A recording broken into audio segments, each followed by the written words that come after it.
This is the Redragon K686 Pro Gradient variant. You get gray colors going darker as you go down a row. This variant features side-printed shine-through keycaps in OEM profile, which we shall go over in more detail later on. This is a tri-mode mechanical keyboard, so this connects to 3 devices via wired cable, Bluetooth, and wireless via 2.4 GHz dongle. Powered by a 4000 mAh battery pack, which should just suffice for about a week of use for me without RGB on. With its 1000 Hz polling rate and the all-key anti-ghosting feature, this should perform well for gaming. Plus, the more compact structure versus a full-sized keyboard adds a little bit more space for your mouse. Speaking of structure, this is a gasket-mounted keyboard with a gasket action that's a bit stiff, but is there for more sound absorption. I like that they put in a flex-cut PC plate on this unit, which promotes bounce and thock, especially when paired with the custom leopard switches, but more on these later. In case you don't like the switches, this has south-facing universal hot swap sockets, so any 3-pin or 5-pin switches would fit. And for newbies out there, this basically makes swapping out switches so much easier than soldered switches. This has a knob for volume control, but also acts as a control knob for RGB brightness and RGB modes. This is supported by its own software downloadable in reddragonshop.com, but I will link it below. You get the general settings on the first tab, key binding settings on the second tab with mouse buttons assignable to keys, RGB settings on the third tab, reactive RGB on the fourth, and macro recording on the fifth with insertable mouse functions. Anyhow, inside the box you get the keyboard, documentation,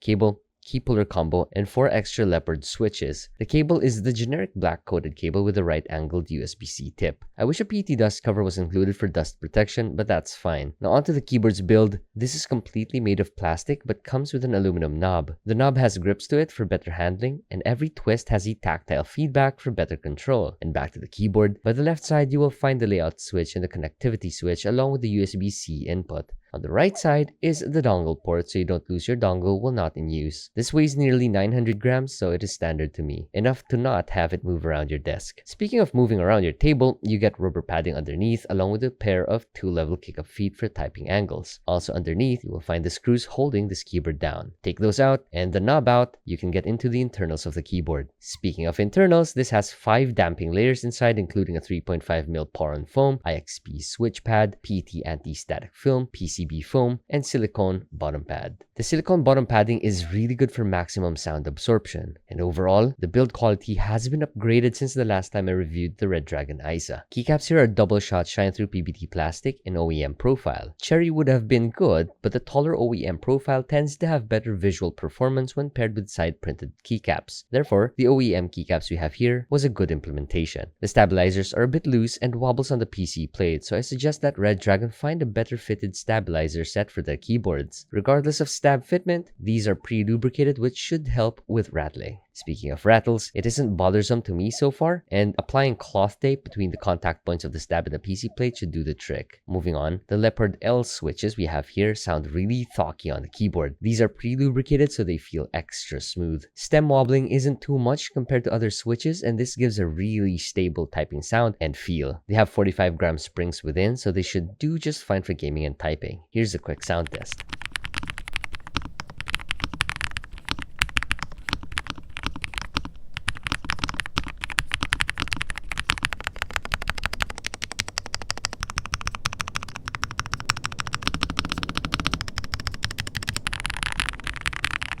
The Redragon Eisa is offered in multiple colorways, one with anime prints on it. I think the gradient one we have here looks really masculine, great for dark colored builds. And as for branding, you get a white print on the left side, usual of Redragon to put their brand on their units. Beside the enter key, you get 4 light indicators, one for numlock, caps lock, connectivity, and battery status. About the battery status, you may also press the function key and enter to check how much battery you have left. About lighting, the RGB here glows really brightly, and thanks to the south-facing LEDs, the light shines very well through the side prints, making the legends appear brighter. Then when pressing the function key and knob, you can switch between the knob function from volume control to RGB control, twist right or left for brightness control, and press to swap RGB modes. This seems to be all to talk about in terms of aesthetics, so let me know if you have any questions. Links will be in the description down below, so access it to get your own Redragon Eisa Pro. I'll see you guys again next time. Bye bye, and don't forget to not subscribe.